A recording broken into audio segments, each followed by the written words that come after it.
साल का 72,000 रुपए मिलेगा।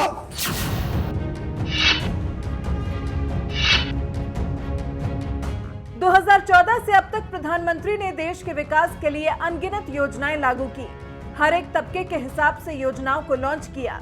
गरीबों को फायदा दिया तो मिडिल क्लास का भी ख्याल रखा। सवर्णों को आरक्षण देने का वादा भी किया।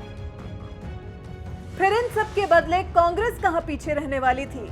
तो कांग्रेस ने भी गरीबों से कर दिया लोक लुभावन वादा और कह दिया कि न्याय योजना के जरिए सरकार आने पर कांग्रेस हर गरीब परिवार को महीने में 6,000 और साल भर में 72,000 रुपए देगी। 20% परिवारों को साल का 72,000 रुपए मिलेगा। जिसे किसी ने कांग्रेस की मजबूत योजना करार दिया तो वहीं पार्टी के ही कुछ नेताओं ने इसे मिडिल क्लास के लिए भार जैसी योजना करार दिया और उम्मीद भी की कि मिडिल क्लास गरीबों के लिए अपना दिल बड़ा करके इस योजना के लिए तैयार हो जाएगा। पहले तो इस योजना के फंड का रास्ता ही साफ नहीं हो पा रहा था। उसके बाद अब एक और संकट इस योजना के साथ साथ कांग्रेस पर भी आ पड़ा है। दरअसल कांग्रेस की इस न्याय योजना को लेकर इलाहाबाद हाईकोर्ट में दायर याचिका पर सुनवाई हुई और हाईकोर्ट ने कांग्रेस पर सवाल दाग दिया। सबसे अहम सवाल जो वकील मोहित कुमार की तरफ से दायर जनहित याचिका पर सुनवाई के दौरान कांग्रेस से पूछा गया वो था कि क्यों न इस तरह की घोषणा को वोटरों को रिश्वत देने की कैटेगरी में रखा जाए और फिर ये पूछा कि क्यों न इस योजना के लिए पार्टी के खिलाफ पाबंदी या दूसरी कोई कार्रवाई की जाए। इस मामले में कोर्ट ने चुनाव आयोग को भी जवाब तलब किया है, जिसके लिए कांग्रेस और चुनाव आयोग को कोर्ट ने 2 हफ्ते का समय दिया है।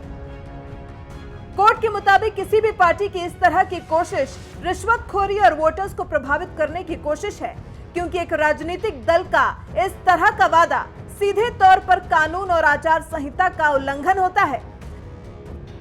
मोहित कुमार की जनहित याचिका पर सुनवाई करते हुए जस्टिस सुधीर अग्रवाल और जस्टिस राजेंद्र कुमार ने सवाल उठाए हैं। इस याचिका में चुनाव आयोग को निर्देश जारी कर कांग्रेस के चुनावी घोषणा पत्र से न्यूनतम आय की गारंटी का वादा हटवाने का अनुरोध किया गया है। फिलहाल इस मामले की अगली सुनवाई के लिए कोर्ट ने 13 मई की तारीख तय की है। कांग्रेस अध्यक्ष राहुल गांधी ने 25 मार्च को केंद्र में कांग्रेस की सरकार बनने पर देश के 20% सबसे गरीब परिवारों को सालाना 72,000 रुपए देने का वादा किया है, जिस हिसाब से हर परिवार को 6,000 रुपए हर महीने दिए जाएंगे। इस योजना के लाभार्थियों के खाते में सीधे तौर पर राशि ट्रांसफर किए जाने का वादा कांग्रेस की तरफ से किया गया है, जिससे भले ही कांग्रेस की सरकार आने पर 25 करोड़ लोगों को लाभ हो, लेकिन फिलहाल कोर्ट की नजर में तो कांग्रेस की ये योजना मात्र रिश्वतखोरी ही है, जिसके बाद अब आगे की सुनवाई 13 मई को होगी, जब तक चुनाव आयोग और कांग्रेस पार्टी खुद अपनी इस योजना को लेकर अपना रुख साफ करेंगी। बता दें कि मोदी को टक्कर देने के लिए कांग्रेस स्कीम तो लेकर आई, लेकिन ये योजना कांग्रेस पर उल्टी ही पड़ गई, क्योंकि कोर्ट की नजर में तो जो कांग्रेस गरीब परिवारों को पैसा देने वाली है वो रिश्वत है, जिसके बदले में जनता से वोट की उम्मीद की जा रही है। अब देखना दिलचस्प होगा कि कांग्रेस कोर्ट को इस मामले को लेकर क्या जवाब देती है और बाकी बचे 5 चरणों के चुनाव और 23 मई को आने वाले परिणाम पर इसका क्या असर पड़ता है। आज कांग्रेस पार्टी ने ये इशारा किया कि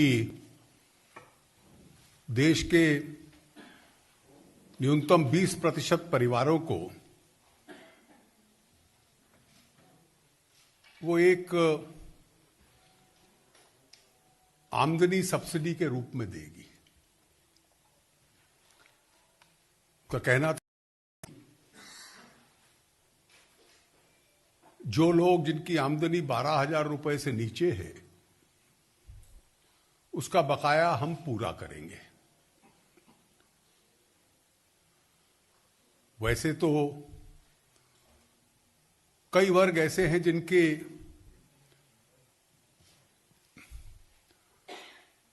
कोई सबूत नहीं होते उस आमदनी के स्तर पे, और इसलिए किसको देना है किसको नहीं देना उसकी जो समस्याएं आती हैं मैं उसमें नहीं जाऊंगा। मैं इसके राजनीतिक, आर्थिक और जो इसमें छल कपट है, एक ब्लफ है, वो आपके समक्ष रखना चाहूंगा। कांग्रेस पार्टी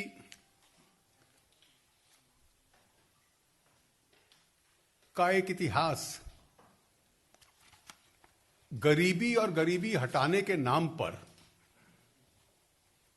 राजनीतिक व्यवसाय करने का रहा है। उनका इतिहास गरीबी को हटाने का नहीं रहा। गरीबी को हटाने के लिए कोई साधन दिए जाएं, वो भी उनका इतिहास नहीं रहा। योजनाओं के नाम पर छल कपट रहा है। पंडित जी के जमाने में विकास दर 3.5% थी, जो उनका आर्थिक मॉडल था, जिसको विश्व हमारा मखौल उड़ाता था और व्यंग के रूप में हमें कहता था कि ये हिंदू रेट ऑफ ग्रोथ है। तो उसमें तो कोई गरीबी हटाना वो संभव नहीं था। इंदिरा जी तो 1971 में गरीबी हटाने के नाम पर चुनाव जीती थी। गरीबी हटाओ उसका मुख्य नारा था, जो आज तक लोगों को स्मरण है।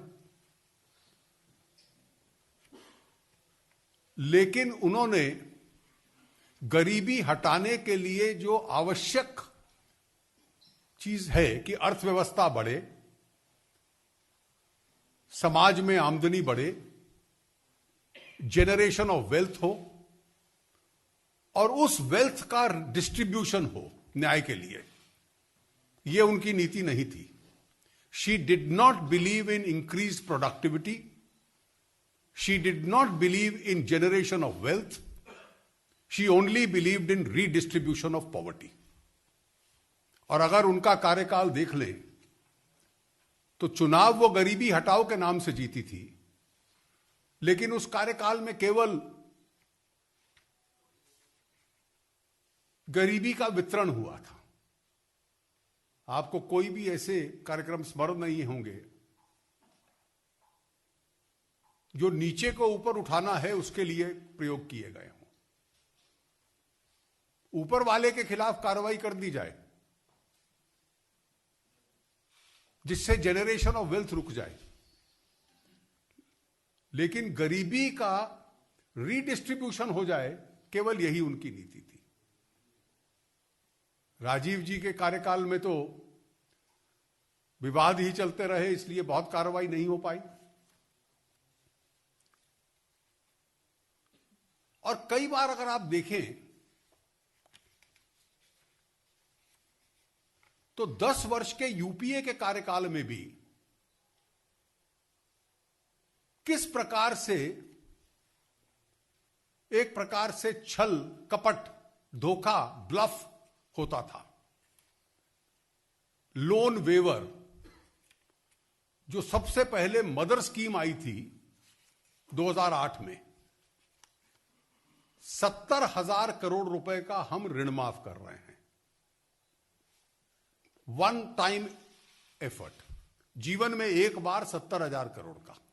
हम तो पीएम किसान में 75,000 करोड़ प्रतिवर्ष देंगे, हम तो मनरेगा में 60,000 करोड़ प्रतिवर्ष दे रहे हैं।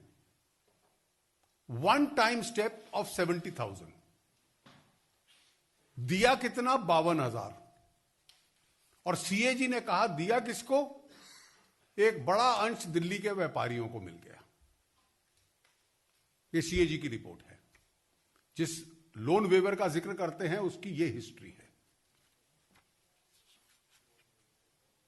दूसरा, मनरेगा, हम ग्रामीण जीवन बदल देंगे, कहते थे 40,000 करोड़ रुपया साल का खर्च करेंगे और खर्च करते थे 28,000 करोड़, और वो भी डायरेक्ट बेनिफिट ट्रांसफर न होने की वजह से केंद्र से राज्य, राज्य से जिला, जिला से तहसील, तहसील से पंचायत प्रमुख, और फिर उसका कुछ छोड़ा अंश किसान तक पहुंचता था। आज भी अगर आप देखें तो कितनी विधानसभाओं में इन्होंने कहा कि किसान का ऋण माफ करेंगे। पंजाब में तो 2 वर्ष हो गए, कर्नाटक में भी काफी समय हो गया, अब तो अन्य विधानसभाओं को भी हो गए। अभी तक, और मैं औपचारिक ऑफिशियल आंकड़े दे रहा हूं, कर्नाटक ने खर्चा है 2600 करोड़, मध्य प्रदेश ने खर्चा है 3000 करोड़, और पंजाब ने 2 वर्षों में खर्चा है 5500 crore. A complete I wash. वायदा क्या था? चुनाव जीतने के लिए धोखा देना गरीब को, और उसके बाद साधन न देना। यह कांग्रेस पार्टी का इतिहास रहा है कि गरीब को नारे दो, साधन मत दो।